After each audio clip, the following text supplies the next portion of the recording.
won this game without.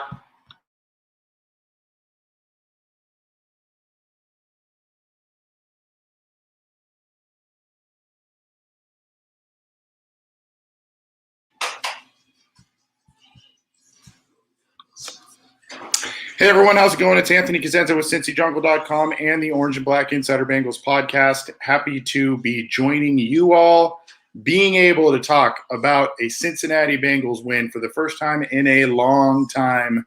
It's great to be talking about a win. Last year, the Cincinnati Bengals didn't get a victory until week 12. They finally get one in week 4 this week, so I guess progress there. They made a little progress last week with the tie. And took kind of some baby steps, and now they are 1-2-1. Feels good to have a win. We'll talk about that. We'll talk about a lot of different aspects of the game of the Cincinnati Bengals against the Jacksonville Jaguars. But you also have to look at a 1-2-1 record and almost wonder what could have been, right? You look at what happened in week 1 against the Chargers, field goal issue at the end of the game. And then, of course, you look at the tie last week. You maybe say, okay, they earned that loss against Cleveland, but this is a team that could have 2 or 3 wins right now easily, if not for their own mistakes and own issues. But, hey, they're back in the mix, 1-2-1. We're talking about a win. Joe Burrow looked great, and a lot of different areas of the team looked very good. By the way, the kicker, I mentioned some kicking issues in week 1. The kicker this week looked excellent. Nailed 4 of 4 attempts, including quite a few in the rain. So props to Randy Bullock on that. Let's get to some statistics here. Actually, before I do, I want to share this. So I'm going to be sharing my screen here. I'm going to share a tweet from Marissa Contepelli of Bengals.com. For those who do not know, we saw Joe Mixon appear on the injury report last night on Saturday randomly with a chest issue. We didn't really know exactly what was going on. Marissa Contepelli reported that Joe Mixon was in the hospital for about 3 hours last night with breathing difficulties, and when he was running, it was hurting his chest. So he knew, this morning that he was going to be able to go and play, but it sounded like a game time thing, and quite frankly, quite scary for Joe Mixon. And of course, he's dealing with this issue, and then he goes just ballistic against the Jacksonville Jaguars, has about 200 yards from scrimmage, the 3 touchdowns, doing a lot of different things for the Bengals offense. So it's great that Mixon is the chest issue and all of that is cleared up, and he's feeling better. And obviously he was a big, big contributor to this week's win. I had to sit through a game with my older brother, who is still in earshot distance right now, who sat Joe Mixon on his fantasy team. I have to give him a little jab there. But good game from Joe Mixon, and I'll share this here as well. These are some of the numbers of the game here for the Bengals and the Jaguars. So you see here's Joe Burrow passing 300 yards. 25 of 36, 300 yards, third straight 300-yard passing game for Joe Burrow.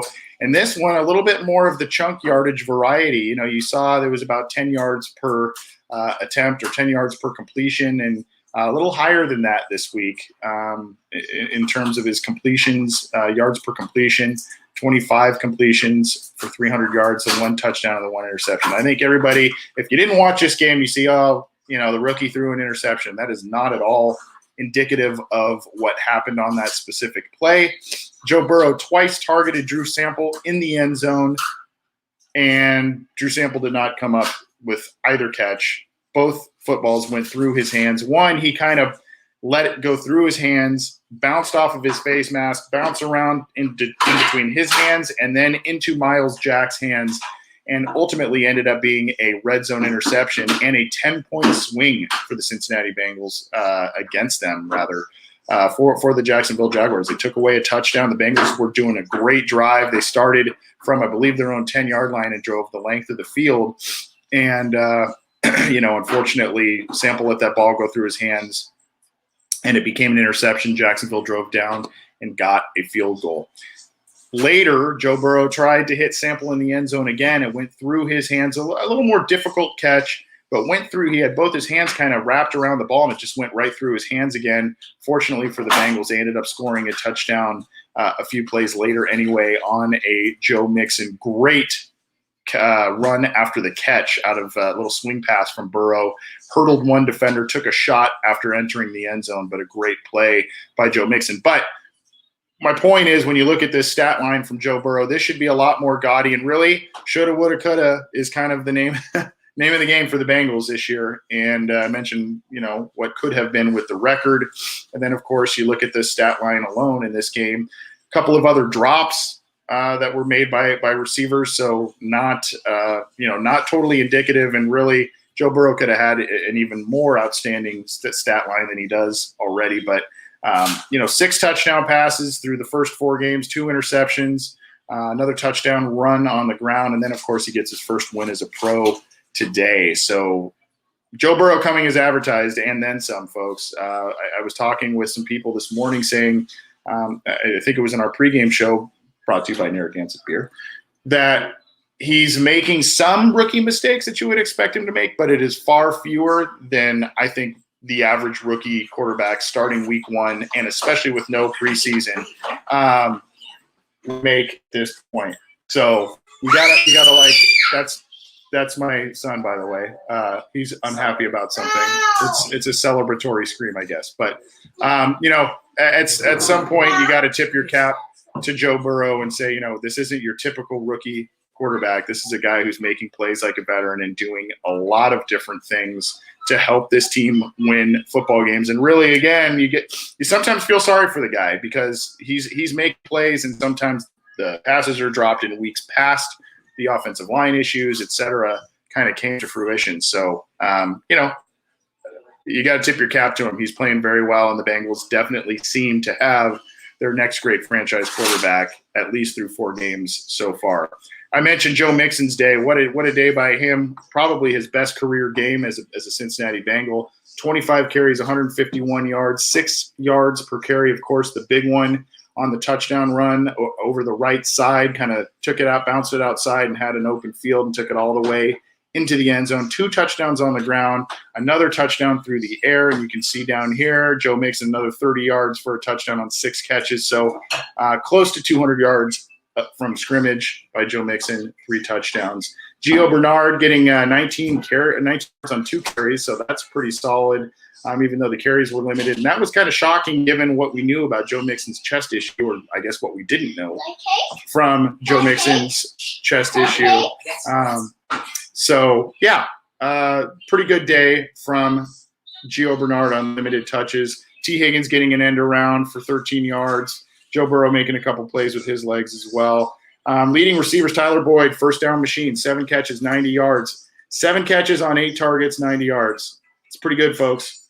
T. Higgins, four catches, 77 yards on 7 targets. There was maybe a drop or 2 in there by T. Higgins, but the good thing I saw from T was when he maybe missed a play, or there was a ball that he could have caught, maybe made a good play. He seemed right after to make a very nice play to atone for the mistakes, which you like, especially from a rookie wide receiver. But he is definitely emerging as a threat on this team. Drew Sample had a couple nice catches in between the 20s. You see the 3 catches on 5 targets, and I mentioned the 2 non-connecting targets there were unfortunately in the red zone. Ethan Carter with a nice 24-yard catch, Auden Tate with a 15-yard catch, and then, of course, you see and we mentioned it in the pregame show, John Ross inactive. So that if you're wondering where he is, he's on the sideline. A couple of nice plays by Jordan Evan on the day, an interception. He also had, I believe, a shared sack. Later in the full credit of the sack there. So pretty good game for him, who was filling in for Logan Wilson, who was dealing with a concussion and a couple of other things. LaShawn Sims, the leading tackler, which I guess you assume when Jacksonville was kind of in the come-from-behind mode would be the case. Sims getting more looks as, the Bengals are still waiting for Trey Waynes to come back. Jesse Bates was flying all over the field and had a tackle for loss. And, pass rush was really consistent today. They did get to Minshew, 3 times, but a lot of those were coverage sacks. Andrew Brown getting a sack, Jordan Evans getting a sack, and then Carl Lawson and Davis Gator sharing one. I think, again, Minshew was throwing the ball a lot towards the end of the game, and then definitely 2 of those 3 were coverage sacks. So Bengals need to get to the quarterback more regularly and do some things a little bit better on the pass rush front. So that's something they're going to need to clean up going forward. Some of the negatives, unfortunately, well, let's continue on special teams here. I mentioned Randy Bullock, 4-4, long of 46 yards through kicking field goals, and then, of course, perfect on extra points, so you like that. Kevin Huber only punted the ball once. So, the Bengals at one point went for a 4th down and short from their own 33-yard line. So they didn't call Kevin Huber's number much this week. And then, of course, Brandon Wilson having a real rough day returning kickoffs for the Bengals, which is not really usual for him. He's usually one of their better players, especially in special teams there. So that's kind of a little bit of a snapshot of the stats. Some other things to point out and some negatives. Unfortunately, when you look at the receiving numbers, AJ Green sticks out like a sore thumb here. 1 catch for 3 yards on 5 targets. That is not getting it done. Unfortunately, there are some passes that are thrown his way where it's pretty tight coverage. There was, maybe an opportunity for a deep ball early in the game. It didn't connect, and then, it's just not working. And this was the game I thought that AJ Green would have been the get right game for AJ Green. Right? I just felt like the Bengals were going to throw the ball out. They were going to try and get him the ball. The Jaguars were susceptible against the pass, and unfortunately, it just wasn't so for AJ Green in this week's game. Only 1 catch for 3 yards. Started him on a couple of fantasy teams. Yikes. If you look at the stats here, these are things on the Jaguars side where you kind of say, okay, this is a little sketchy. 27 completions for Gardner Minshew, 351 yards and 2 touchdowns. That's indicative of a lot of big plays. Now, at the end of the game, the Bengals went more in kind of a prevent look, kept things in front of them, and they allowed Minshew to kind of take what was in front of him and let guys get some yards after the catch. But 351 yards is not ideal in terms of pass defense. And by the way, the Bengals' pass defense was one of the strong points of the game for coming into this week. The Bengals had strong pass defense. So, unfortunately, not the case. But hey, they won, so that's good. And then, of course, 17 carries, 75 yards for James Robinson, undrafted kid making plays. He had a couple of nice runs, and unfortunately, run issues kind of continue. Geno Atkins absent, obviously. Mike Daniels absent, and that's having an effect on a lot of different areas on defense. And then, of course, you see kind of the plays. DJ Chark had a real nice game. Laviska Shenault had a couple of nice plays. So they're giving up some plays there, unfortunately. And then, of course, the Myles Jack interception there. So that's kind of some of the tail of the tape, if you will, in terms of statistics. One of the things I do want to point out, and, the offensive line played a lot better today. Offensive line played a lot better for the Cincinnati Bengals. And, hey, tip your cap to Alex Redmond. He came in there, and I think a lot of us, myself included, we're going to be cynical about him stepping in as a starting right guard and potentially, is he going to be any kind of upgrade over Billy Price? Is he going to be any kind of upgrade over, the guys they've been putting in there? Even Xavier Su'a-Filo, who was in there for about a half. Is he going to actually show marked improvement over what they've put out there? And unfortunately for people like myself, we have to eat crow because Alex Redmond played pretty well. There was the one holding penalty, but played pretty well. And when you're putting up a 300-yard passing performance, when you're putting up, 200 rushing yards as the Cincinnati Bengals, you got to tip your cap to the offensive line. They played very well.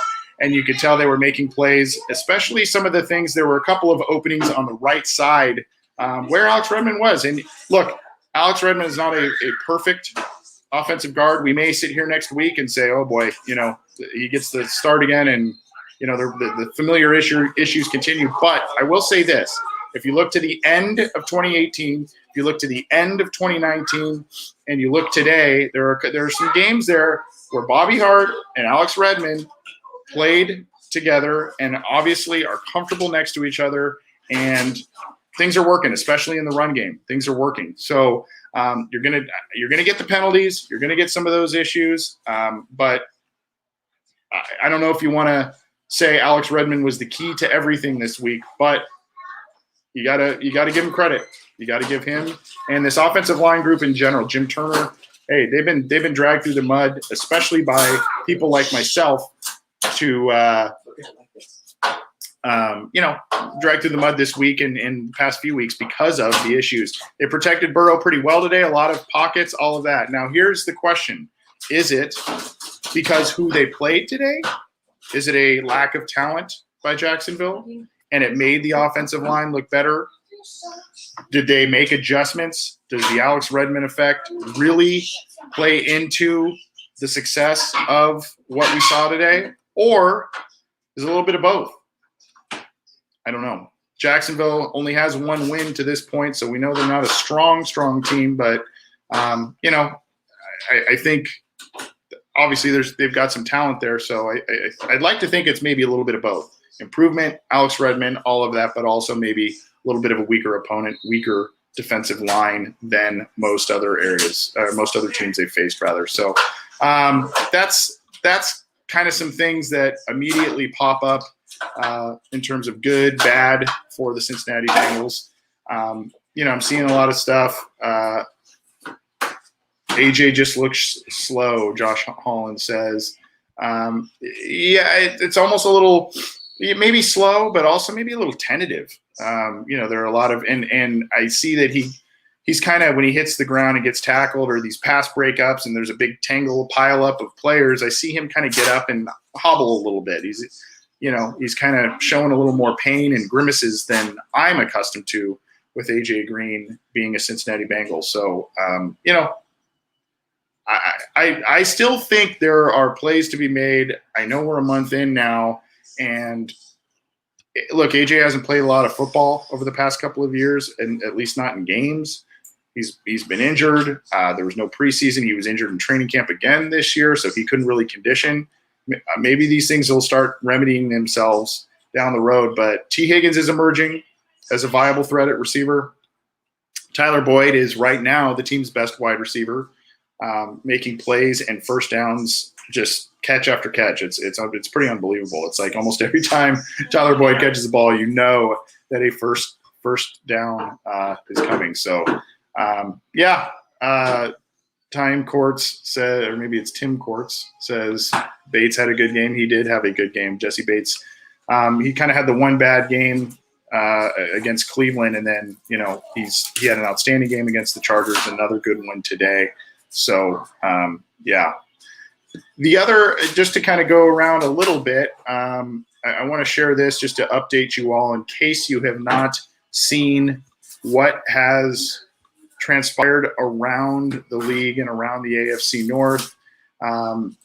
Earlier today, the Browns are winning football games. You look here, they beat the Cowboys in Dallas to go to 3-1, 49-38 in Dallas.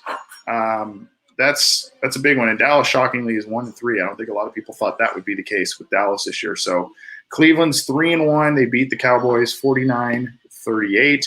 And then we've got the Ravens. Let's see where that Ravens game is. Right there at the bottom. 31-17, they beat Washington. And they're 3-1. The Bengals play Baltimore next week. And then, of course, we know the fluid situation with the Pittsburgh Steelers game this week. They're probably going to reschedule that whole thing. So a big fluid situation there, but that's kind of catching you up a little bit on what's happening around the AFC North. So, look, a lot of positives to be taken here. There are some other things that still need to be cleaned up. I think if you're thinking now you're going into Baltimore and you are ready, or you're playing really, really sound football. There's improvement, there's no doubt, but again, early in the game, Bengals get an interception, they do nothing with it. You simply can't get a turnover, especially when this defense is allowing a lot of passing yards, a lot of rushing yards. You can't net a turnover and get nothing out of it.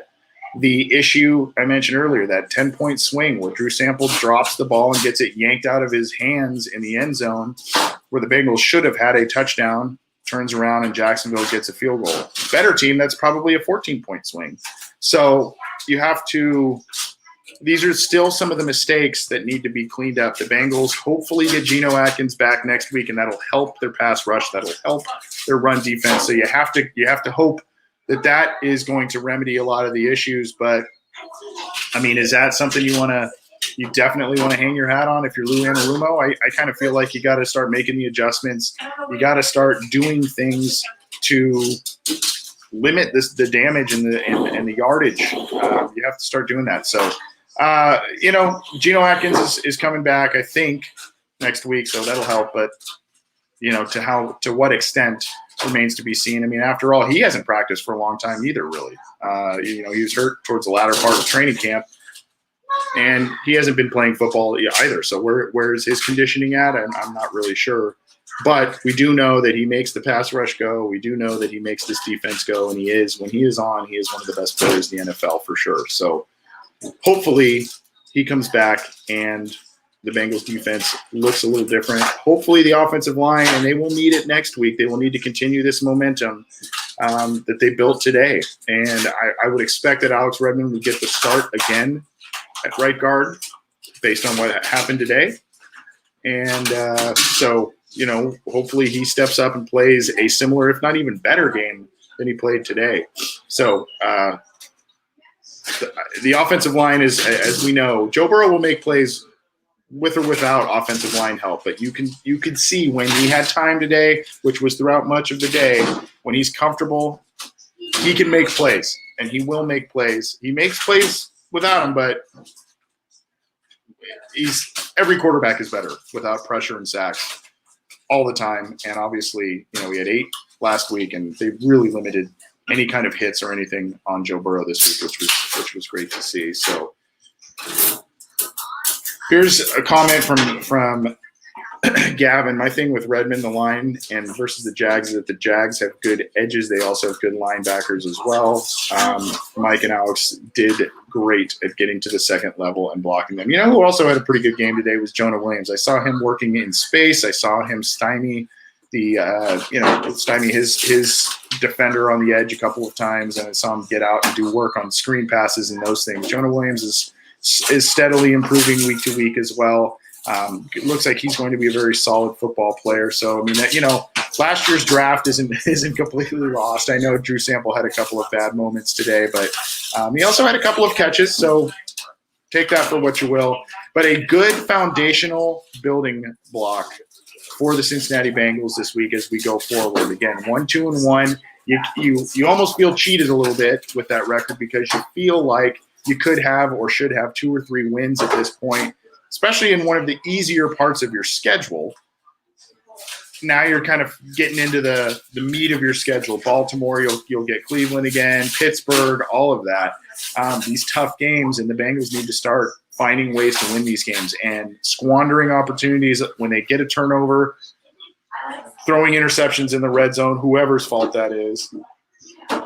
If the offensive line issues from previous weeks continue, we're going to see more struggles coming up in these next few weeks. But if we see still some improvement off of this game, because this game showed improvement off of the previous ones, then that's kind of what we can ask for, and that's kind of what we can hope for, and that's what's going to lead to wins. They just need to start cleaning up the finer details of the game and start, again, the closing. I was impressed today at the end of the game. Bengals were up by 8 points. They got the ball back, and they needed at least some form of points to really shut the door on the Jaguars. And they got a field goal. They marched down the field. They got a field goal to their credit. But, they also allowed Jacksonville to kind of move down the field with ease and get a touchdown late, another field goal late to set up the onside kick, that sort of thing. So you can't. You got to be able to close games. You got to be able to put your foot on the throat, so to speak, of your opponents and make sure that there is not a comeback in play for them. And even today, I mean, 11 points with a couple minutes left, you felt pretty good about things, but you kind of hope, even when Jacksonville's kind of playing hurry up and Bengals are playing prevent, that sort of thing, you kind of hope that they learn that to shut that door a little more quickly and a little more force than they have. But hey, technically it's a one-score game, right? So that streak of 15 straight losses or ties in one-score games, that is done. That NFL record they tied last week, that is done.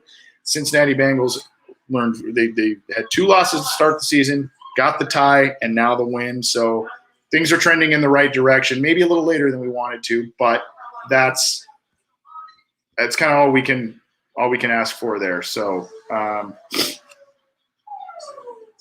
see here the Aries 323 having a discussion with my homeboy, and we're debating if Tyler Boyd can replace AJ Green. What say you? I say no. He's really good, but he'll never be one of the top receivers in the league.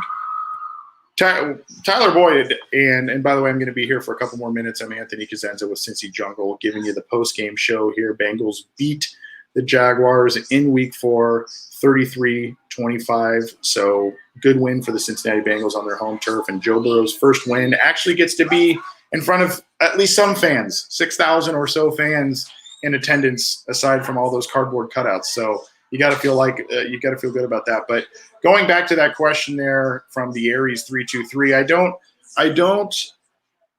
They're two different players. AJ Green and Tyler Boyd bring two different skill sets. Tyler Boyd's a slot guy. He can play wide out a bit, but where he does the bulk of his damage is in the slot.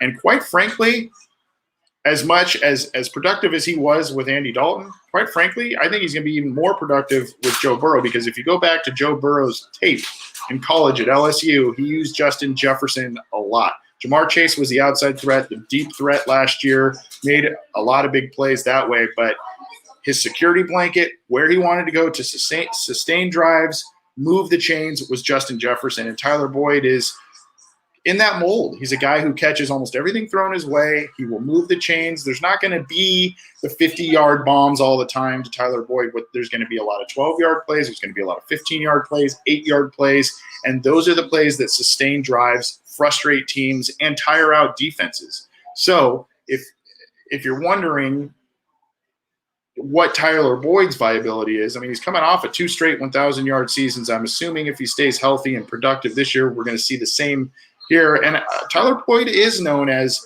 one of the top receivers in the league. He is known as one of the top slot guys in the league. But what you're doing then, if you're saying let's replace AJ Green with Tyler Boyd, that's not what the Bengals should do, nor I don't think they are going to be doing that long term. I think the plan is T. Higgins is going to be your outside guy. Get those jump balls, those deeper plays, that sort of thing. And then you've got more of your possession slot guy, Tyler Boyd, to work with. It's kind of the Chad T.J. Hushmanzada type of formula that the Bengals are trying to recreate a little bit. So, it's really about how you use these wide receivers, what their skill sets are. But Tyler Boyd is one of the top slot receivers in the NFL, and you can move him around a lot. You can get him on runs, which they did again today. So, very useful, very productive player. And I assume he's got a handful of nice years left for the Cincinnati Bengals, and a great connection being built between he and Joe Burrow. But good question there. Robert saying the key is keeping Burrow safe and getting pressure on the opponent's QB. Always, Robert. It's always teams are built on their lines. Teams are built on their lines. Yes, the franchise quarterback is always a must. That's what you need to get. But teams are built on their lines, their defensive lines. Can you get to the quarterback, and can you protect the quarterback? Ask any GM. That's the name of the game. Can you protect your quarterback? Can you get to the other team's quarterback? And right now, at least through the first 3 weeks, the Bengals did not do a good job of that. The Bengals did a better job, especially in protecting their own quarterback this week. They got to the quarterback. The 3 sacks, again, are a little bit it's a little misleading, the stats that the Bengals have in that column, because, like I said, I think 2 of those were more coverage sacks. Guys just weren't getting open for Jacksonville. So that's kind of how it is. But again, Geno Atkins coming back. If you listen to our Week 1 Wednesday show, John Sheeran and I had Ben Baby on from ESPN. He said it best. Geno Atkins is the key to their pass rush. He is the key to their defense. And even at his age and even missing the first month of the season, if he comes back next week, I expect to see at least a somewhat different defense, even if he's in there on a rotational basis. And by the way, the Bengals may look now, because Mike Daniels is on IR, probably will come back later in the season, but he's on IR for at least a handful of weeks here because of the new rules with IR. But he's on IR for a handful of weeks. Geno Atkins is coming back. I would not be surprised to see the Cincinnati Bengals make some form of an acquisition in the interior defensive line to try and get some more depth, make sure they just don't throw a ton of snaps at Geno right away, and keep him fresh and productive as he winds down his career. So do not be surprised if the Bengals make an acquisition there. Do not be surprised if Alex Redmond hangs on to that starting right guard spot for at least another week. And by the way, for those of you who follow me on Twitter, I got kind of roasted by, I believe, Alex Redmond's stepfather, father, and hey, I'm eating crow, man. Alex Redmond played well. The offensive line played well.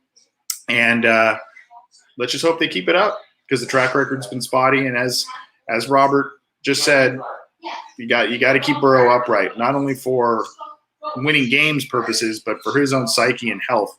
You have to keep Burrow upright. You got to limit the hits.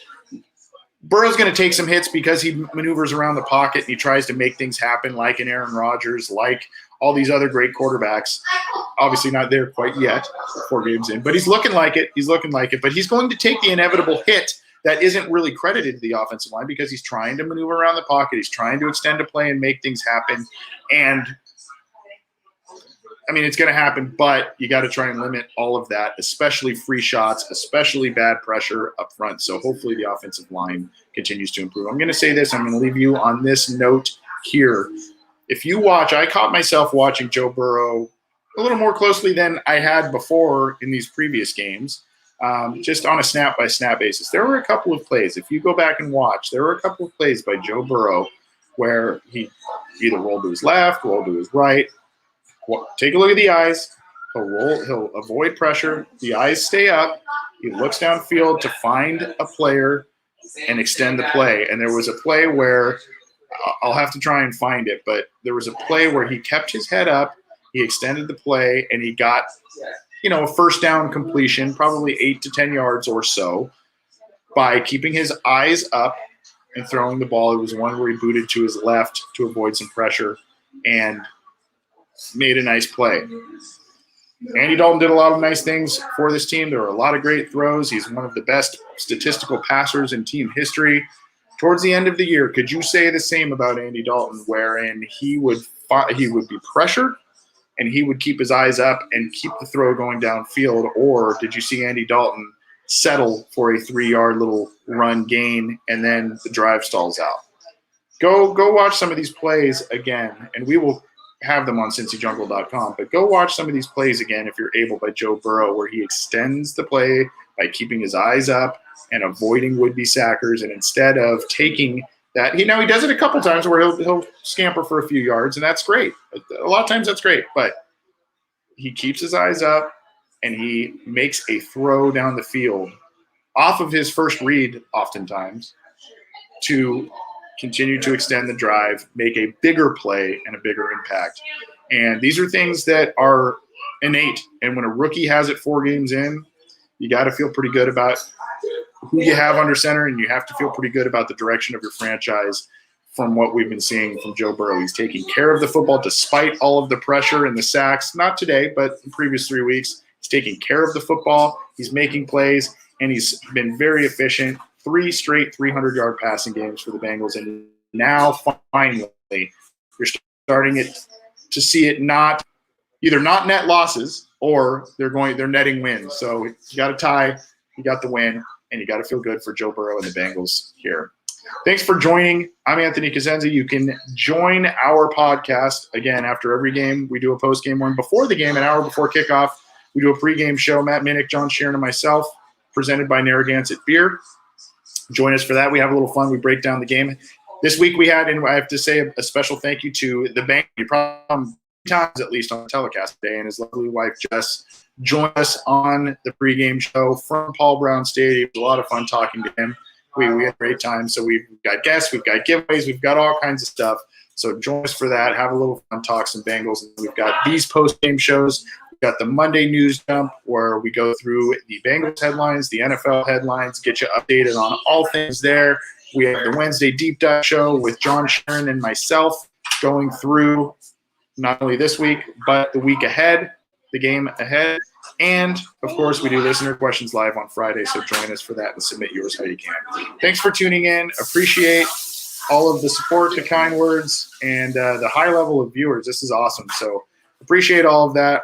Have a great rest of your weekend, and we'll see you this week on all of those shows I just mentioned. Hey, Bengals got to win. First one of 2020. Enjoy.